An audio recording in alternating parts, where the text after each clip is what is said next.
What is up, everybody? I don't think the internet is working. Is the internet working? Yeah, internet's working. I see us talking. Internet's working. I see the internet. We're good. We're here. This is the internet. I'm Bobby. That's Chase, and we're the Casual Hour.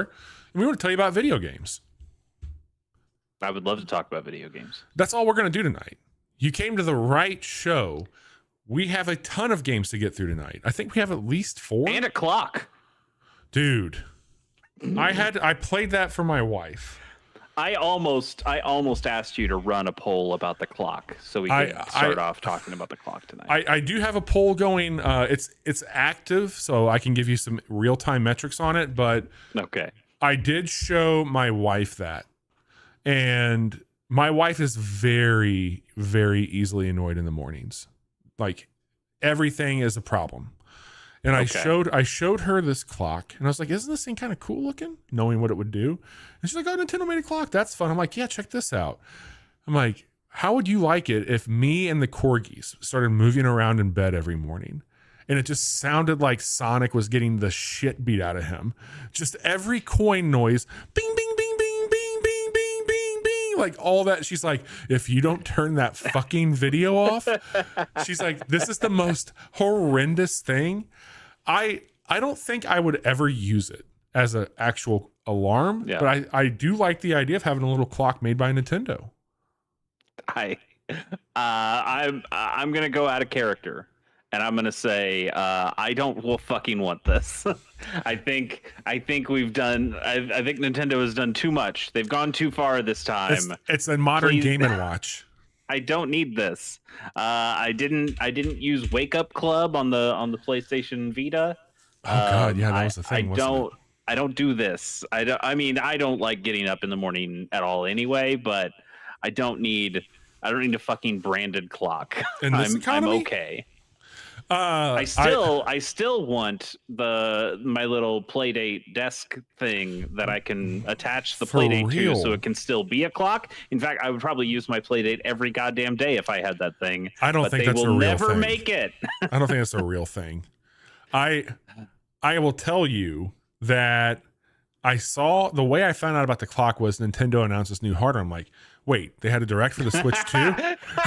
Is that the fucking headline? Yeah, that's what I saw. Somebody is trying to troll you with that headline. That's great. So I saw that and I was like, fuck, how did they just slip the Switch 2 out? And I saw this, I'm like, clock? Good God. A clock? Really? I saw Jeff Grubb tweeting about it, and I was like, what's happening here? And then I saw some posts, and I went, do you think that like gaming critics will review the Nintendo clock? Yes. IGN will have like 4 different news stories in a week talking about the clock. Here's how to game the clock. It's called Waking Up Early. Like there will be strategy guides about how to break the Nintendo clock. Somebody will jailbreak that clock and do something with it. We don't deserve any of this. We should get Doom on that clock though. Somebody needs to put Doom on that clock. I wonder what it's running. It's got to be running something like a forked version of Android or something, I bet. Who knows? God, the Nintendo Doom clock. So this is episode 393. The date is October 9th. We're going to be, this is a What You've Been Playing episode. We're not going to have any news besides the clock, obviously, that we cover tonight. The biggest news of all. The biggest news of all. We got back from our hiatus and went directly into the October game preview. And hey, we have to do what we talk about, play some of those games. And we're going to tell you about a lot of those. What we have on the lineup tonight is a very heavy, probably slightly spoilery conversation on The Legend of Zelda Echoes of Wisdom. I mean, it's spoilery, but also not too spoilery. I'm a little further than Bobby is, but neither of us are. We'll probably talk about some of the echoes in detail, I would imagine. Yeah, I'm probably like halfway into the game. Okay. Maybe. Okay, that's fair. So we'll definitely talk about that. I'm going to briefly just give a quick update on Satisfactory 1.0, but I am going to talk about Kill Knight, and I'm going to talk about Tiny Glade as well. And we'll see what else pops up. But that's kind of the outline of the show tonight. We're going to have a pretty good time getting into it. I figured, Chase, given the nature of what we're going to dive into, I can knock out a few of these fringe games pretty quick and then get us into Zelda talk. Okay.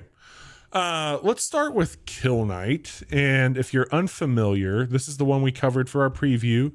Kill Knight came out on October 2nd. It is put out by PlaySide, also developed by PlaySide. If you don't know what this is, it's that isometric, top-down, highly stylized, fast as fuck, twin-stick shooter, survival type game. Yeah, I think the phrase I used for the preview was like it's Hades meets Devil Daggers. Totally. I think that's very fair. I'm not very far in this game, man. It's really hard, and there's a lot of other It's so cool though. Like that's the thing. It's got a cool factor that maybe at this point in time balances some of the hardness to it, but it's pretty inventive. It's doing a lot with a little, and I think its style is backed up by a pretty slick loop. So I think it is more of a rogue style game. Like you're going to start over kind of like a Hades run when you do things, but your character has at the start 2 pistols and a sword. You have a roll mechanic. But with that, you also are able to kind of doomify how you would play this. So as you're shooting and killing, there's little red bits that are popping around, and you can get those to fill up, various various bars of things in the game. But one of the things that you can do is you can absorb them in a way that's filling this one bar that allows you to do a certain type of attack that when it kills enemies, they produce a health crystal. So it's almost like a finishing move where it's like, hey, I've taken some hits, and you don't get a lot of hits. Mm-hmm. But this is also a hard thing to finesse because you need quite a bit of this buildup in order to get the shot off, and everything's moving really quick. But when you do this move, it's like a gigantic sphere. So like it clears out quite a bit. So you've got to really fucking biff it to mess with it. But the game is pretty relentless. Like there is just hordes and hordes of enemies coming your way, and you can get rid of them decently with all of your weapons, but you just get overwhelmed very quick and outnumbered and outgunned in almost every facet of the way. But the thing that like really fucking hooked me was when you first start this game up, it's just got this kind of like, do you remember in Guardians of the Galaxy when when you first meet the villain of that movie and they do with the hammer? I can't remember his name right now. Yeah, no, I know the guy. He's played by Lee Pace. They're like dressing him. He kind of comes out of the ooze and they put the dust on him and they're getting him ready, and he comes and kind of presents himself. It's very much in that vein, and you just drop down into hell. There are upgrades you can get through it. It's a lot, dude. There's a lot going on. I don't think this game is for everybody. I should have just played more. I'm a little surprised it's for you. I don't know if it is. Doesn't seem like your normal thing. I mean, it sounds like you're playing it a decent amount. Yeah, I'm playing a good amount of it, but I don't think it has at least that I haven't covered yet. Again, I'm very early, but I haven't found the loop yet that like pulls me back in like a Hades. It's like, well, I kind of want to see him get out of here, and I want to know more about what's going on in this house and why is his dad such a prick and all this other stuff. Like, and here so far, it's just kind of like a badass simulator, but it looks really cool. It's got a really neat a vibe to it. The soundtrack's great. The aesthetic's great. But I don't know how much I'll play if it's a rogue game, like what kind of upgrades are you getting? How is your character getting better?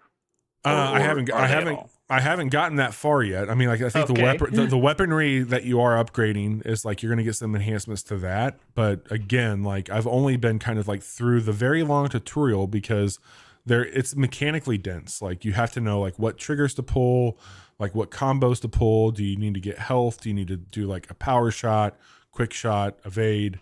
So I haven't gotten terribly far into it when I say do you know if these are permanent upgrades like Hades, or is it more like Spelunky where you are completely... That I don't remember. Restarted. Let me see if I have it on my note here. Give me one second.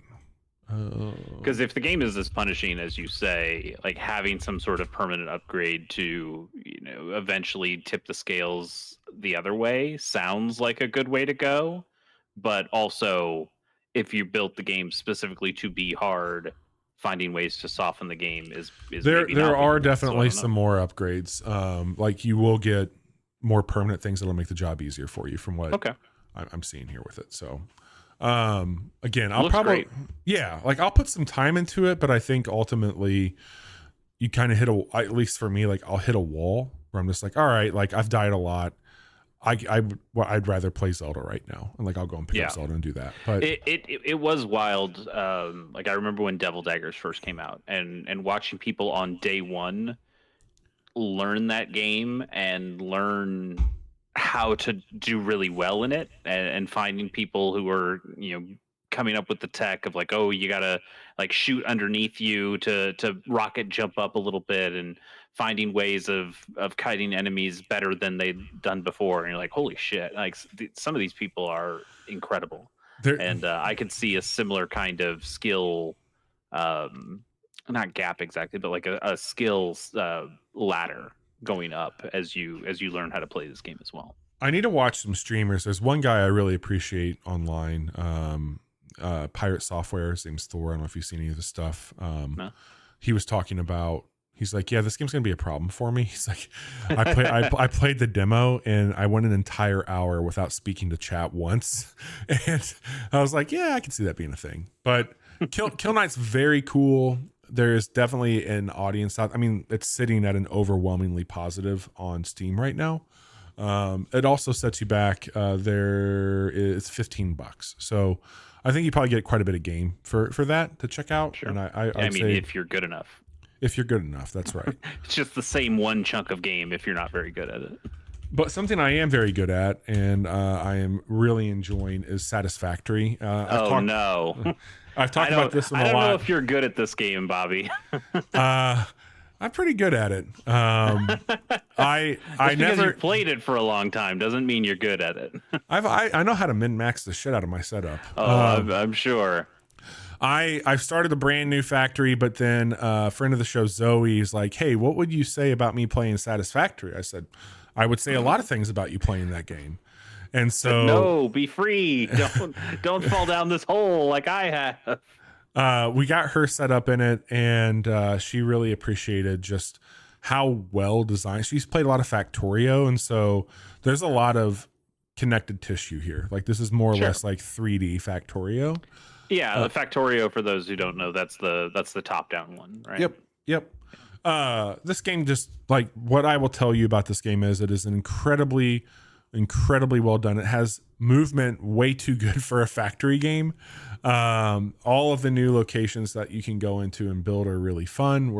We started one factory kind of in the starting spot, and we've been just working our way through it. They've made some pretty smart changes on like what nodes are available in certain areas, and they've kind of flipped around the meta a bit. And they've put stuff in areas that I normally wouldn't have ventured to this early in the game, and I'm getting to see more of the landscape and the map that they've created here and meet more of the creatures. And there is obviously some weird shit going on outside of, it's a lot like Hard Space Shipbreaker, where you work for a pretty terrible corporation and you're just mining resources, feeding them into a space elevator. But I will talk about Satisfactory at the end of the year, and I will give some brief updates. It's just one that I've talked about. I've streamed on the show. I will stream it again in the future here. It's one of my favorite games. Finally in 1.0 though, so like it is in 1.0. Yeah, they've done some really cool stuff. As much as I do not want to hear more about Satisfactory, I understand that this is a good time for it. The one thing that's really cool that I don't think I remembered in the lead up to 1.0, they've got a character customization where it's just like different helmets you can put on, but you can completely go in and change with hex codes and everything the colors of your character. And in the game, you have tools. You kind of start off as like construction orange, so everything you put down is that. Well, when I was playing with Zoe, she's really into Charlie XCX Brat. So I'm like, sure, we'll call it the Brat Factory. And she pulled up the hex color for that bright lime green album art of hers. And so what happens, though, is everything you build that would have the standard color is now that color. So it really is the Brat Factory. Like it's all Charlie XCX Brat green. It's obnoxious. So Zoe, good on you for that. The last game that I want to talk about, though, is probably one that has really caught me off guard the most here. And Satisfactory is made by Coffee Stain Studios and put out by them. It will set you back $40, and it's available on Steam right now and Epic. Did it used to be cheaper? Was this like one of the games that like, hey, in early access, pay for it now, but it'll get it more expensive? I don't remember what it was, but they did do a bump on it for sure. Okay. Another game that came out or was announced after one of the Next Fest or around that time is a game called Tiny Glade. This game came out on September 23rd. It's made by Pounce Light. It'll set you back $15. Chase, you and I checked out a game called Summer House, and we really thought that was a very cool build a city block type thing. Tiny Glade. Yeah, I bought it. I still need to play it, but that game looks great. Have you heard of Tiny Glade? You probably have seen stuff on Twitter about it? So I just pulled it up because I thought I remembered it, but I needed to see some photos, and kinda, yeah. I mean, it's like that tilt shift photography, very toyetic, isometric kind of view. I don't know exactly what it is though. I'm guessing like you're building a little towns and shit, like just castles and little like kind of like English medieval looking shit. Like it's a very simple menu system that you have. So like when you click on the build, it'll say, hey, do you want more of a rounded castle? Do you want a square castle? And you click, and then you can just like drag out and up. And man, you should just watch a trailer.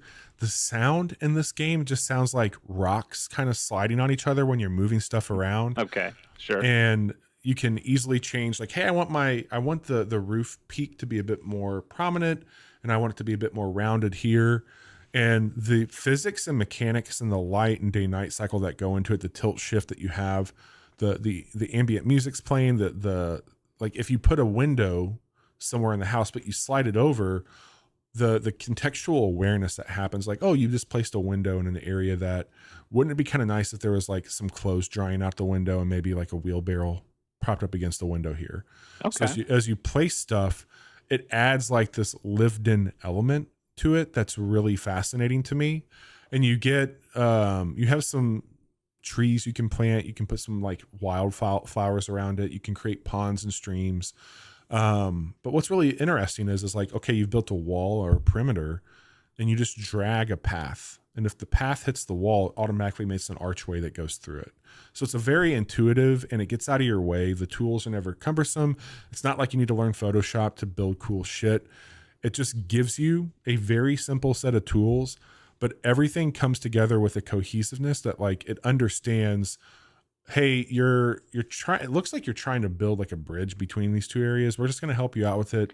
Is there like a medieval Clippy that shows up and is like, it looks like you're trying to build a moat? Dude, that's the thing that's crazy about this game is that there's nothing.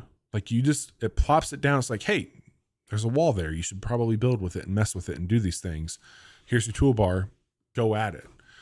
And so I started building this little cottage, and I was like, I kind of feel like this is something where you would just be walking down a path, and maybe there's a wooden fence that you're on, and you're just kind of getting home, and you see this one neighbor house. And so I built that into it, and it was just kind of like this prairie setting, and it was a very, very non-assuming, just kind of a rectangular home that had a nice little smaller kind of keyframe doorway that came into it.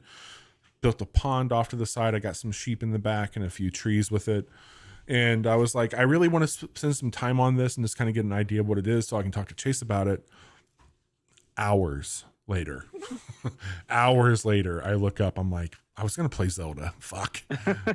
So is there like any game to this, or No. is it just kind of just building scenes? Just building scenes. Okay. There's no penalty. I dig it. You can Control Z to undo. You can Shift Control Z to redo. You can paint different things. It has like different textures you can use. I just think it's one of those things where it's like, I need to turn my brain off for a bit. Yeah. And I just want to kind of ignore what's happening around me. So I'm gonna keep building some little. There's been other things that we've seen that does something like this. There was that one where it's like you build the city in the water and had really cool art style to it. Yeah, I mean, but like Summer House also didn't really have a whole lot of game to it, right? But it had like little challenges or like hidden things to unlock some stuff. Yep. I mean, is there even any of that here, or it's just is this basically just like a little building tool? So far, it's just a building tool. Like, again, things will pop up. Animals kind of show up when you do it. Everything is really responsive to what you're doing. So I think just even by like accident, I would have uncovered something here. But yeah, I like that little like responsive contextual stuff that you're talking about. I remember, playing SimCity for the Super Nintendo and putting down park tiles and, spending the same $10 to put a park tile on top of a park tile until I got a tree tile. Cause sometimes they'd be trees. It was random. And it certainly wouldn't do anything for like a park space is a park space is a park space. But aesthetically, like I wanted the one with the tree.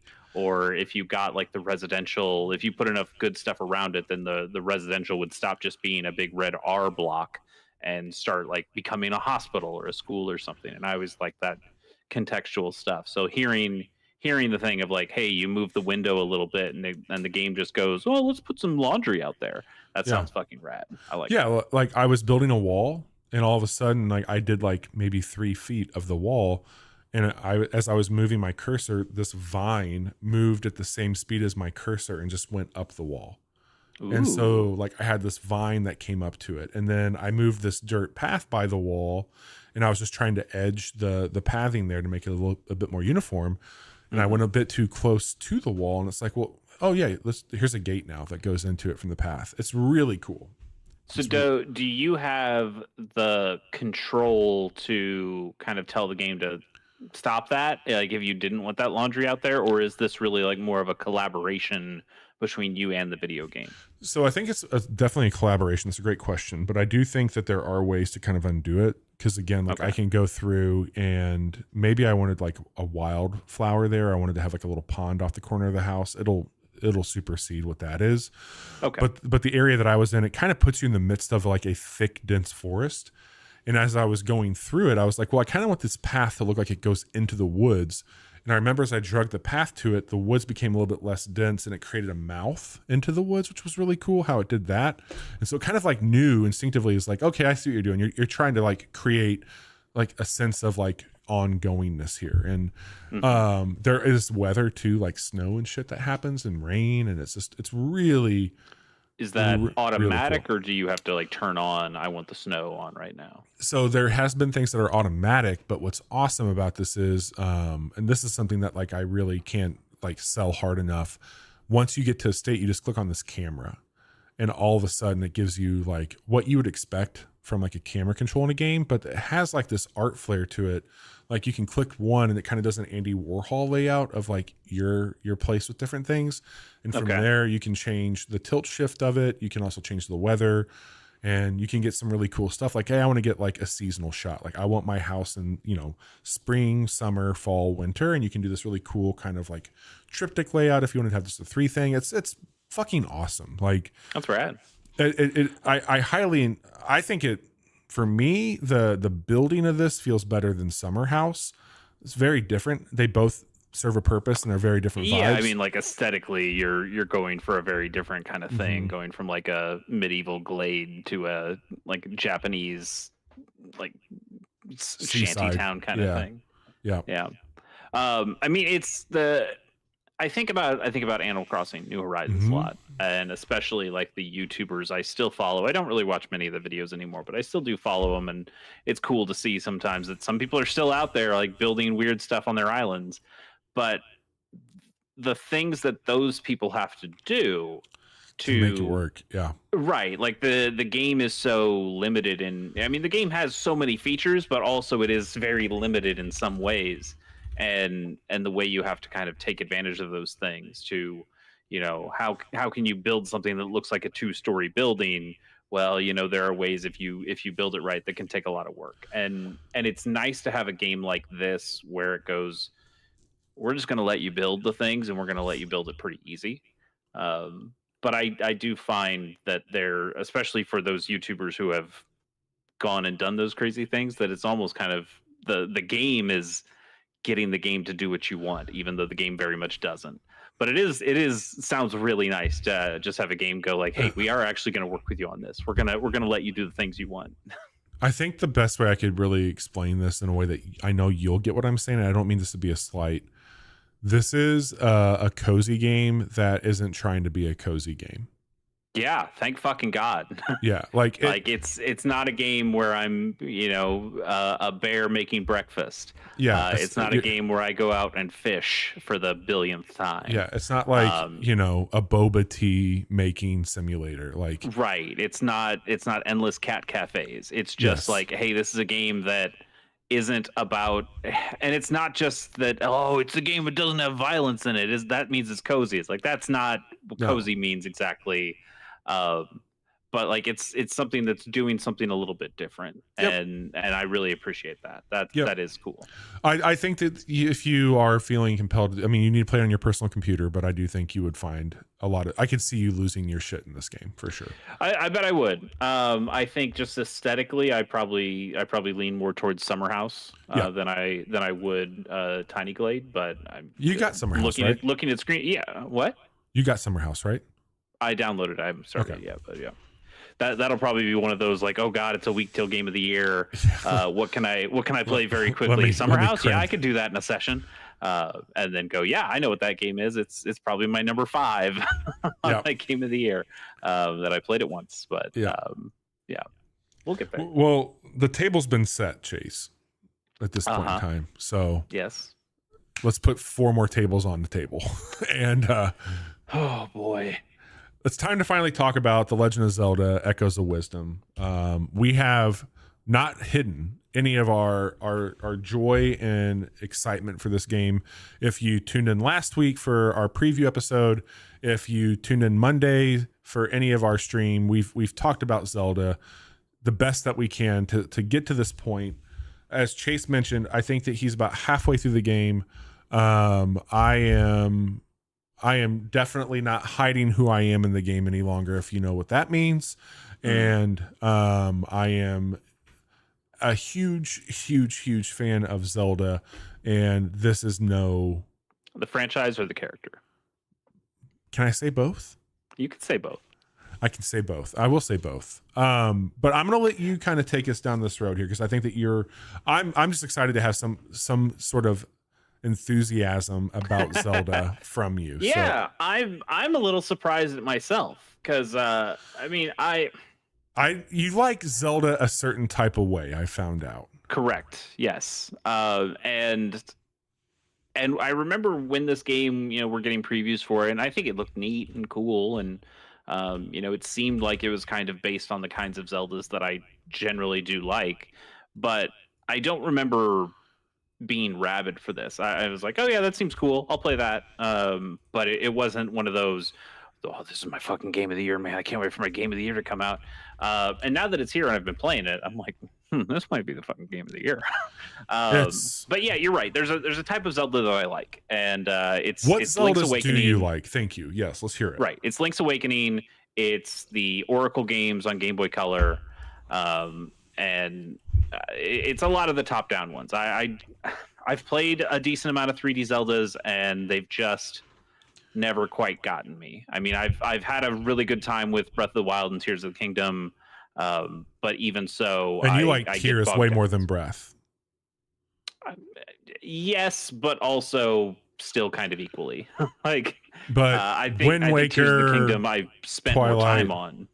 Those types, like those 3D games, don't really do it for you either. I've started them all. I've started Ocarina. I've started Wind Waker. I've started Twilight. I've never played Skyward Sword, but I've started most of these, and I play them for a handful of hours, and then go, yeah, it's just not really for me. You know why I think you like this one so much? I think this is the closest one I've experienced to A Link Between Worlds. Yeah, that's one I forgot to mention. But yes, that is a Zelda game that I absolutely adore. And you're right. Yes, I think there is. I think it's that this one is more puzzly, and this is incredibly puzzly, which in a great way. In a great way. So it's really interesting the way they've built this game. I mean, this is the stuff people know, that you play as Zelda instead of Link, and while maybe it seems a little misogynist, and maybe it is a little bit, it's like, oh, Zelda can't swing a sword. Zelda can't do direct damage to things. We need to find ways for Zelda to, indirectly hurt enemies or do things. And that is a little, okay, that's kind of fucked up that they they felt the need to do that, or that's the justification of why you can have Zelda as she's a a cozy character. game character. I guess so, sure. Yes, but in practice, like when you actually play the game, it makes for a much more mechanically interesting video game for me than playing like A Link to the Past, which Sure. a fine video game. I'm not here saying A Link to the Past is garbage, but there is something about finding these different tools to do the things that I would have easily done in a more traditional Zelda game of just swing my sword at it, and finding how do I solve this problem as Zelda with this very different kind of skill set, even though I'm in a very traditional feeling Zelda world, right? Do you find it interesting? You mentioned something that like kind of had my brain twisted for a second about she couldn't swing a sword. There's been multiple games where they've given her more capability to stand on her own. Like, I'm surprised that like they went this direction, and I love that they did it. But when you look at something like Hyrule Warriors, how Zelda fights in that game, like fuck, she was Sheik for a bit in Ocarina of Time. Sheik, like she always has the bow that she shoots Ganon with, and like I mean, there's a bow in this game, but it's not Zelda's bow, it's Link's bow that she picks up and can now do it at very specific times. We'll talk about some of those mechanics, but yeah, it did. I mean, it didn't surprise me exactly because from a mechanics standpoint and less from a character standpoint, they want to make a game that's not about swinging the sword. Yeah. And so let's find ways of replacing that with different kinds of mechanics. And I think they've really hit a home run with it. But this is, I would say, like, I'm not surprised by how good it is. I'm just surprised this thing happened. Like, it kind of came out of nowhere. A little bit. Like it made a lot of sense that they would make another video game. I mean, you've heard me for a couple of years now go like, oh, they should just remake the Oracle games in the Link's Awakening engine. Like you remade Link's Awakening, you have all these assets. The whole deal of the original Oracle games was somebody already made Link's Awakening. Let's just take these assets and let's put out a couple other games. Yeah. Let's have Capcom do it because Capcom can do that shit, and they did, and those games are great. And so it seemed like such a waste to have basically rebuilt a whole Zelda engine and to only put out the one game for it. Like they should do more with that. And then they did. and this is what we got. And it's really cool. Like, as much as I still would like the Oracle games to show up on the Switch in this kind of redone format, I applaud them for doing something completely new and different, not only from it's a brand new video game, but it's a brand new way to play this video game from the kinds of Zelda games you played before. I think the one thing that like we've talked about that stands out to me, and I'm sure like we'll discuss it a bit further here, this is like the perfect blend of old and new Zelda in my mind. Like, you have a very familiar layout of the map. Like, if you've navigated the map of A Link to the Past, A Link Between Worlds, this feels right at home for you. But it also it's not screens like you get in those top-down games. It is very much like the remade Link's Awakening, where it is all one continuous thing. But yes, other than that, it is very much, look at these bombable walls. Look at these, like, pull the shrub up to reveal the staircase. Like, these are the things that you are very familiar with if you played any top-down Zelda game. But then it brings in, especially like Tears of the Kingdom, where it brings in this, like, you've got the mechanical bones of a lot of the same things that you were doing with Link in that game. So like I can't place yet where this game could be taking place at in the grand scheme of things, but it certainly feels like Nintendo from like a canon perspective. Yeah, because like, you know, the Ganon canon. But I think that the cool thing about it is like it feels at its core what made me fall in love with the series, and as an adult sticking with the series, it's reminded me of like what's made Zelda great recently in the Switch era. And I think this is a really smart move by Nintendo. Like this is what, I don't know if you realize this or not, but this actually started off as the equivalent to a dungeon maker, but Mario Maker for Zelda. Mm-hmm. And I mean, it does feel like a debug menu in a lot of the ways that you're playing this game, and so it makes total sense that somebody would have said, "Oh yeah, let's try a Zelda Maker," and like, that maybe we're not finding the fun in that, but what is fun is putting down a couple of these things here and there, and like, oh, what if we built like a video game around that? That's kind of interesting. Yeah, you can see how that would have evolved to this. I also love it when a game like you and I were kind of there for a while chasing each other, like on where we were at in the game. Mm-hmm. I would bet very good money that I know for a fact, because of our discussion offline last night, you and I have taken very different approaches to solving some problems at this point. Sure. And I think that's awesome. Like the fact that this game has, I don't want to say limitless possibilities to it, but the fact that it gives the user, and I think this is a theme that, like, as I've gotten older, and especially the last several years, when the developer trusts you with the tools they've created to do fun shit, like you and I don't want to play this the same way you play it. Like, right. Even though we might like the same echo, I might place it and use it in other areas that you're like, why are you doing it that way? That makes no sense. I've tried more than any other Zelda game, certainly, but more than most video games, I've tried not to look at strategy guides. There was one place where I'm like, I've sat here for 15 minutes trying every different thing I have, and I do not know how to get up this area with this very specific, like, I need, there's a place, it's not a spoiler. There's a 2D part of the level, like the platformer style version that you get in Link to the Past, that they also have in here, and they do a lot more of those in here. And I'm in one of those things, I'm underwater, and there's a stream of water that's coming down, and it's a very narrow spot, and Zelda cannot swim fast enough, even though I've gotten the flippers and I can swim faster. You still cannot swim fast enough to go against this current.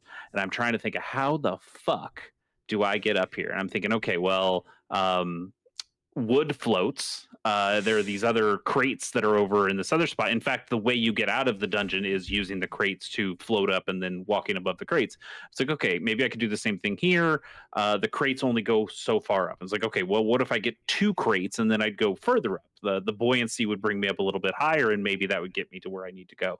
Well, the space is too tight for me to put enough crates there to get up there. Like, maybe that would work, but it would require some very specific things, and I also just don't have the space for it. Okay, what else can I do? And I'm thinking about all the different things I had, and finally, like, after 15 minutes, I'm like, I don't think I have anything. I genuinely do not know how to do this. There has to be like another echo that I'll get somewhere else. I just don't have it. And I looked up that one thing, and when I saw the answer, it was not something I had in my inventory, but it was something I probably should have had, and went, oh, okay. But outside of that one moment, and then I went back and got the thing, and got the thing immediately, and it worked great. And I'm not going to spoil what that is, but now that is the exception to the rule, where the rule is I'm just playing this video game pretty freely, and maybe I'm doing something really inefficiently, but it's been working for me, and it's the only way I know how to do it. And you get past it, and you go, okay, finally did that. That was probably not the way the developers intended, but I did it, baby. And then there are other times where I can see the path laid out in front of me, where it's like, okay, I'm supposed to go over here, I'm supposed to go over there, I'm supposed to get up that thing, I'm supposed to jump over that thing, and do that other thing. And then I go, well, I have this, and I just put down this echo, and I jump on it, and it takes me right to where I need to go, and I just skip all that bullshit, and I go, this is probably also not the way the developers intended me to do this, but I'm a genius.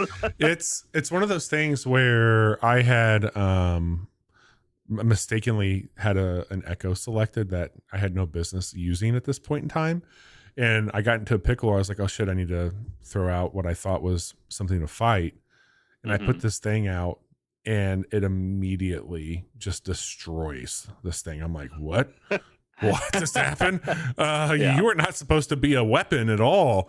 But now I've gotten to a point where it's just like, if I'm really like in it, I'm like, fuck it, bring out this thing, Do your thing. Cool. I also like that, like it feels like every 5 minutes I find another echo that is like, oh, well, that's the cheat code. And I'm going to use this everywhere. And then 5 minutes later, I'm like, oh, never mind. This is actually the cheat code. I'm going to use this everywhere. And the way that you just kind of chain into cooler and cooler shit.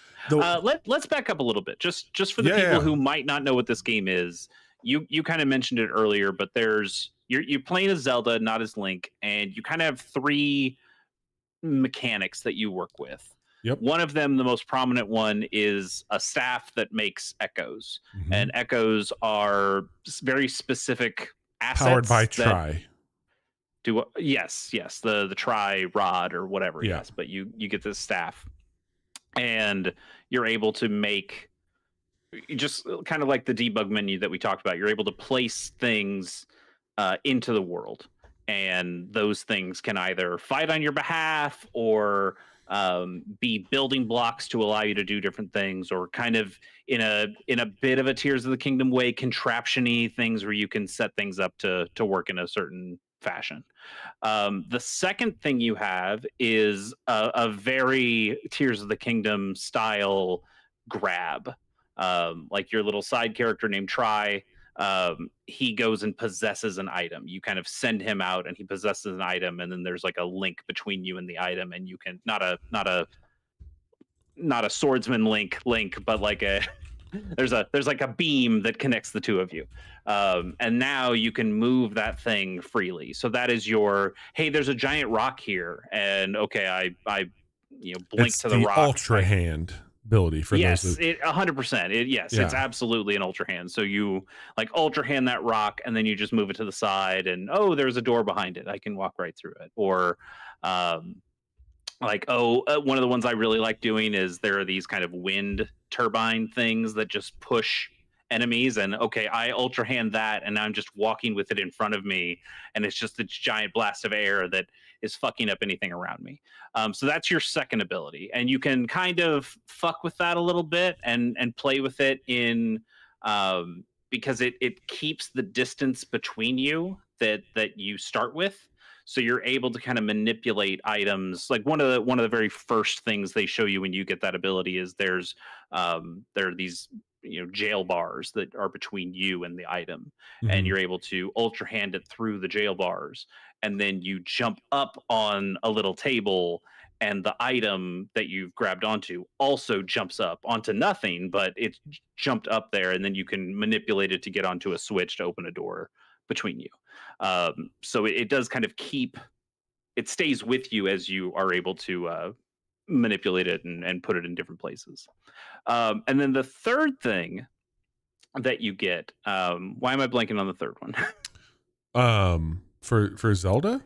Yeah, you've got like the swordsman thing. So you can transform into Link, which I think this one sucks. The reason I forgot about it is that I don't like it. I think it's a cop-out. But you have an energy bar where you can basically swap to an ethereal Link, and now you can use a sword. Now you can use the bow.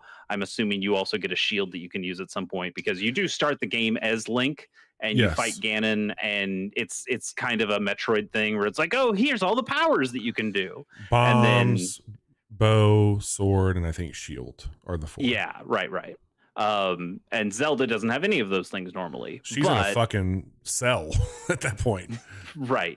But like you get this kind of extra mode that you can switch to and become, they call it swordsman mode, and you can switch into basically Link and be Link for like 20 seconds or whatever before you swap back out. So it's really good for boss fights or something where you use the echoes to puzzle something and get the enemy into a weak spot, and then you go swordsman mode and you slash, and then it feels very traditional Zelda. I get why it's there. You want to actually have a mode that lets you kill enemies somewhat efficiently, but for me, I'm like, you made the game where I'm not Link, and the answer to the boss fights is become Link. Fuck that. the absolute use I use that for the most is I put down a plat boom and I switch to Link because he has the higher spin jump, Yeah. And I can just jump right onto it as soon as I place it, and I just morph out of him. You get an accessory that lets you jump higher. Oh, okay. As Zelda, and then I'm like, okay, I'll never need Link again, because now I can jump as high as Link can. Fuck that. But I'm with you on that front too. Like it takes you longer, but the journey is well worth it. Like to do things with her, and it's satisfying. It's so satisfying to puzzle out. Well, 100%, like man. But it's the thing that like I have been. This game does a lot of firsts for Zelda, for a lot. But as somebody that has been playing Zelda forever, literally like Mario and Zelda is what I've grown up with, I never really thought too much about the enemies. I always thought about how to take the enemies out. And I was like, okay, like I need to have the hook shot to stun it. I'll throw the boomerang, I'll stun it, I'll kill it, I'll knock it down. But I never thought what it would be like to have their abilities to play the game. And this has caused me to think about the creatures. When I see one, I used to be like, oh, fuck, I gotta take this thing out. It's going to be annoying. It's that little electric fucker. Yes. I can't swing my sword at him. I have to use my boomerang on him or the hook shot on him. Yes. Or a bomb. And now it's like, I have that guy as an echo, and now all my enemies have to deal with that motherfucker and not me. Yes. Isn't this awesome? What power do I have? Yes, that's exactly it. Because it's also like what I love about creature collecting games, where I'll see a Pokemon. I'm like, God damn, that thing looks cool. I want that Pokemon. And then I'll see, you know, I have to imagine it's in the game somewhere, but fuck, if I see a Lionel and I can get a Lionel in this game, you better fucking look out, world, because I'm coming for you. After all the bullshit I dealt with fighting them in Breath of the Wild, hell's coming with me when I find a Lionel. But that's the stuff that, like, it's made me think differently about, well, I could throw this bombfish down and it solves all my problems in a really constructive... It solves a lot of fucking problems. That fucking fish is an all-star. It solves a lot of my problems, but I could also kind of have fun with it. To your point, I went to an area, it's like, hey, you're not quite ready for it. I'm like, I'll be the judge of that. And there's an elemental blob that has heat to it. I'm like, well, I'm just going to throw this out, grab it with try. And now the weather does not apply to me because I have a heat source. So fuck you. And I just ran through the area with that and did, you know, got a warp whistle essentially and did my thing. But yeah, I mean, so that's one of the other things I really like about this game is there is so much out of the box thinking that, and also it gives you so many tools to allow for out of the box thinking that you can't really sequence break. I think the game has at least been designed smart enough. There's a spot I went to on the map, which I was not where I was supposed to go. It wasn't, you know, I had two things that I could do. Those were my two main quest things. And I needed to go do those two things, but I was able to use the tool set that I had, the echoes that I had, to be able to get up to a wall that I guess, certainly possible for me because that's how I got there, but not intended for me to go to this area yet. And I walked around that area for a bit, and I found a really cool monster. Whenever you defeat a monster for the first time, you get their echo, and this monster was tough, and it took a lot of building a bunch of bullshit in front of him to stop him, and then throwing some other things that basically were just kamikazing him and getting a little damage in before they died, and just a total battle of attrition, which I finally won. And once I got him, I'm like, holy shit, I could murder the whole goddamn world with this thing. Did you get a fucking Lionel? You had a Lionel, didn't you? No, it's not a Lionel. It was a Lizalfos level 3. Oh, cool.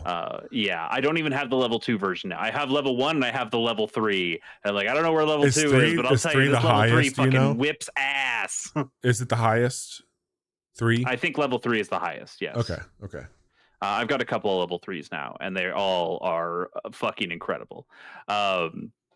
But the thing was, they also have accounted for that a little bit in that each echo has a cost to it, and bigger and better things cost more Triforce bits, and you get more Triforce bits as you continue playing the game. And so this thing cost more Triforce bits than I had currently. So I couldn't put out my sweet Lizalfos level 3 that murders everything with his cool trident, and he's so fucking aggressive, and he's so large, and he swims. He does fucking everything. And I'm like, well, what am I supposed to do with this guy? I guess I can't do anything with it. And even the area that I was in, you couldn't start that mission. You couldn't start, like, this is obviously like where a temple is going to be, or a dungeon is going to be, where I'm going to do the next another thing. But it wasn't giving me the triggers to even go in there or do that stuff. So I could explore it on a relatively surface level, and it felt cool to sequence break and go do that, in the same way that I'm sure taking your little fire guy with you and going into a cold zone, and you're going like, I don't give a fuck about this. I can walk around as much as I want. Like, there is something cool about sequence breaking and exploring a little bit. But the game is still, it's designed smartly enough to not let you totally break it. Although you were telling me people have already found glitches that totally break the game. Big time. The one of the final thoughts I have on it, because I think this is a game that we're going to really delve into pretty deeply in a few months. But sure, one of the things I will say is I did not mince my hatred for the weapon degradation in Breath of the Wild. They solved a lot of that problem in Tears of the Kingdom with the fusion system. But the principle behind it was, we want you to experience new weapons in this game. We want you to explore and try new things. I didn't want to do that when I played Breath of the Wild. I wanted this sword. I wanted this setup. I wanted to have those things. They have found a way to make me want to explore my arsenal of resources in this game that I kind of didn't think about until we were discussing it tonight. I'm like, I love all these things, and I just want to keep finding new ways to do it, where I kind of found my lane in Breath of the Wild eventually, where it's like, okay, I know that I got these few things. And then I ended up finding a few weapons where I just held on to them for the what if I encounter something tough. Right. And then here it's like, no. Like, I'm going to put like 4 birds out there and you're going to die. And it's going to be awesome because they're great. And I'm going to throw a bomb fish at this thing. Like, I found it to be just as creatively empowering as it is mysterious. Like, I don't know what's around some of these corners, and that's really exciting to me, but I have ideas. And once I see that, like, I get it. Like, I have enough in the bank on what Zelda is in the world of Hyrule that I understand everything contextually, but I still don't know when I might encounter it. And I'm like, oh, I completely forgot about that enemy. That would be great to have now. Let me get it. So I have found so much good. I'm totally with you there. That is the biggest annoyance to me in all of video games is weapon degradation. I just don't like that mechanic at all. You talked about saving your best weapons in Breath of the Wild. I remember I went to one shrine, and it was a combat shrine, and I ended up using all my good weapons because this thing was a really high level combat shrine, and all my weapons broke.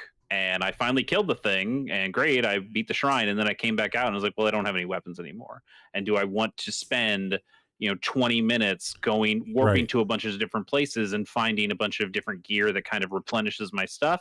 No, that sounds kind of lame. I don't want to play this game right now anymore. And then I kind of just stopped playing it altogether. And that doesn't happen here because your echoes can die. But you can also just throw out more echoes. And there is a limit to how many you can have at once out on the field. But the load is less about a mechanical thing and more about like a mental load of which one of these things is the best thing for this situation. And it is very experimental and trying things and just going, okay, I need something that's underwater, so automatically that wipes out like half the things in my arsenal because those things die immediately if you try to put them underwater. But okay, I've got this fish, like, let's try this fish, and it does something, but like it doesn't quite get there. It's like, okay, this is a fish that has a light on its head. That might help for some more specific situations. Okay, let's try that. And then you're like, well, I need something that's like gonna like protect me from the front. You're like, oh, well, you try this thing, and you're like, okay, that's cool. That might get me somewhere. And so you just are having these thoughts constantly as you're playing the game, and finding. My favorite thing is finding a new thing and immediately my brain starts gearing up, and everything's turning and going like, okay, where could you use the thing? You got an Octorok now. Those things can shoot from a distance. Great. There's a bunch of things that I need to be able to hit from a distance. Where can I use that? I might be able to use that, and it's less like a Metroid, although there is like a map system and you could put pins on things. Yeah. So you could totally come back to a spot once you have some new stuff. But for me, it's more thinking about situations. Okay, how do I kill Keese? How do I kill the bats? Those are really hard to kill because they're flying in the air.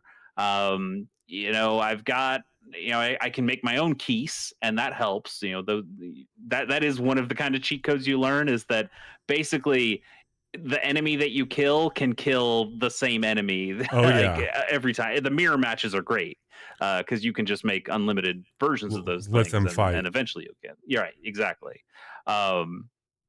And almost all the time the thing can kill its own thing, with a few exceptions. But there are some times you're like, okay, this guy is fire. Okay, I can figure out what to do with a fire guy. I could okay, there are these grass motherfuckers, these Venus flytraps. I forgot what they're called, but Boko Goblin. I can't remember. Yeah. And it's like, okay, just throw those motherfuckers, and it works great. You're like, oh, I'm a genius, I can do this, and it opens up your thought process of the different things you can do, and it's just rad. There's it's not a clockwork game exactly, but there are definitely things that you can find synergies with. I'll tell you another one real quick here, and there's this frog that I found in this place that just constantly sings. It doesn't do any damage, but it sings, and when it sings, it rains. So it puts out my little fire guys, which I needed to, open up some different areas, and I couldn't do that because they would be put out by the rain. But I found another, like the little goo guys, and there's one that's a hydro one. Yeah. And when he's in the rain, he gets big. Oh, he gets shit. big, okay. and he gets strong.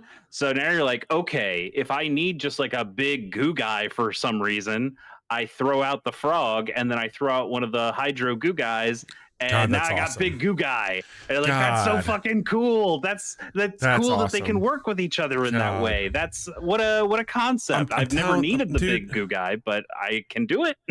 I don't think there's anybody better than Nintendo when Nintendo's on. I just don't think it happens. Yeah, I mean, I love Nintendo, obviously. If you've heard me for the last hour, you've heard me for the last 10 years. Yeah. But I feel bad being like, oh yeah, Nintendo's the only ones who can do it like this, because I think there are a lot of really smart people out in the world 100%. making video 100%. games and doing really cool stuff. But there is something about the consistency, and you look at a bunch of games and you go, yeah, man, these when they want to, they can really turn out a banger. And I think this one is a banger. And it's certainly not as crowd pleasy as a Tears of the Kingdom. And it's not showy in that way, but for me, this is the kind of Zelda game that I want to live in. And I'll tell you, there's only three real things that piss me off. One is the swordsman mode. I hate the swordsman mode. Fuck the swordsman mode. Two, we didn't mention it, but we have to mention it, is the UI of picking your different echoes. There are ways of getting around it. You can hit the start menu and you get the kind of grid mode that you're looking for, but it is just generally a pain in the ass. They should find a better way of doing that. But you'll eventually be okay with it, or not be as annoyed with it as you do it. And the third thing that pisses me off about this game is, and I told you before, I need to play A Link to the Past. It's on my New Year's resolutions. I was going to beat A Link to the Past this year, and we're running out of time, and I need to do that. But also, I'm basically playing a game that is like A Link to the Past, but in my eyes, kind of better. So I think it's going to be really hard to go back to A Link to the Past I don't think you're wrong. This game. It's very much. Did you ever go back to Breath of the Wild after you started playing Tears of the Kingdom? No. Okay, because I know some people did. Like you heard Brad Shoemaker of like, oh, Tears of the Kingdom's coming out, but I'm going to need to play more Breath of the Wild. Or some people did go back from one to the other, and going back is hard because Tears of the Kingdom opens up so many more mechanical things and does so many other really interesting things 100%. with its mechanics, and you don't have those in Breath of the Wild, and so navigating the world is so much harder. And I think I'm going to really have that problem when I try to play A Link to the Past and go, why can't I just put crates down wherever I want? Why can't I make the cool Lizalfos? What the fuck? I'll make a bold statement here. I don't think that Nintendo has had a console that has had a better lineup of Zelda games than the Switch. I don't think that's controversial at all. I mean, they've had 4 really incredible ones. Yeah. Like I think they've had the most compared to, I mean, maybe the Game Boy or the DS family, but you had 2 on the 64. I don't think so. I think 1 on the Wii. Well, I mean, Link's crossbow training was on the Wii, 2. so like, come on. But man, I think that also like the HD remakes of Wind Waker and Twilight Princess, so like they had a decent amount. But yes, there are more. I mean, if you want to get that granular too, there was all the the games on WiiWare, but then there's also all the Zelda games on Nintendo Switch Online. So, but yes, if you're talking about brand new Zelda games that came to a console, we've got Breath of the Wild, Tears of the Kingdom, Link's Awakening remake, and this. And well, you also had, I mean, not that it was official from them, but you had Cadence of Hyrule too. Sure. Yeah. I mean, basically official. Yeah. At least endorsed. Yeah. So, yeah. It's a good time to be a Zelda fan, and I wouldn't even say I'm a Zelda fan, and yet I'm having a really, really good time. Totally. I think that's going to do it for us on here. We're going to talk a lot about this game. Let me get us over here to credits, and we'll wrap up tonight. This week, Chase and I got to hang out, and we played a Zelda-like a little bit, the Plucky Squire on Monday. Slow start, but we got into it, got to show off some of those mechanics. It's a really cool game, but might not be for everybody if you're looking for a bit more of a challenge. Tonight, we spent a lot of time telling you about those games we've been playing, primarily Echoes of Wisdom. Just go play it. It's worth your time. And a few of the other things we called out, worth your time as well. And Friday night, we are going to be checking out the new Vessel of Hatred. I will be talking more about that next week. I did check out the new Spiritborn class, as I mentioned. It's really cool. And you'll get to see that in action on Friday night if you hang out. And Johnny will be there and maybe Zoe later on. But that's the plan right now for this week. You can follow along there with all the fun stuff we've got. And I'm also on the internet. If you want to hang out with me, I'm mostly on Threads these days, but there's some information where you can find me. Chase, what about you and your endeavors online? Yeah, I've got a couple of things. One is a YouTube channel called Chase K Plays, where I'm playing through Advance Wars 2 Black Hole Rising right now as part of the Advance Wars 1+2 reboot camp. I'm almost done. Yeah, you said you're getting close to that. Yeah, the second to last episode went up today, so cool. Go check that out. And I look forward to finishing that. And I've already announced kind of what the next thing's going to be. I'm going to be playing the Pokemon trading card game in some form, one of the Game Boy Color versions, whether it's the original, the Japanese only sequel, or a ROM hack. And that other one comes out. The new game comes out this week, right? The new Pokemon trading card game comes out the 31st. Oh, okay. Or the 30th. Jesus. Yeah. Okay, never mind. That's the mobile one. And I'll be playing that as well. Not on a recording or JCK Plays or anything, but I am looking forward to trying that.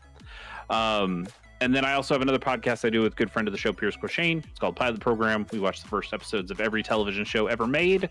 Our newest episode is on the 1975 British show Faulty Towers, which is a very funny funny show, but also a very fun episode that we put together as well. You can go to shows.acast.com and /pilot program and find all the episodes that we did. Looking forward to the next one. It's one of my favorite shows. We haven't announced it yet, but it's going to be a good one. Bobby, do we want to tell the listeners out there about the updated schedule? I don't know if we've really officially landed on this, but I think Thursday is what we're probably going to do. Let's do it. Thursdays at 9 up until Thanksgiving, and 9 Central. Same time as we usually do, just on a different day. We're going to do it on Thursday. Chase does bowling during this time of the year. We want to make sure that he can hang out and do that. And I don't work on Friday, so that gives me some time in the morning to edit the episode and hang out a little bit and drink some coffee. So we'll be shifting until Thanksgiving, where we take our traditional break. And after Thanksgiving, we'll come back and round the year out with our normal Wednesday time slot. But Chase, best of luck out there in your... Everything's going great. I hope you throw rocks out there. Absolutely. But we'll be back live on... Nobody does. We'll be live on Friday with Diablo, and Chase and I'll be back on Monday with a fun game for you to check out. And we'll post more on social there. So take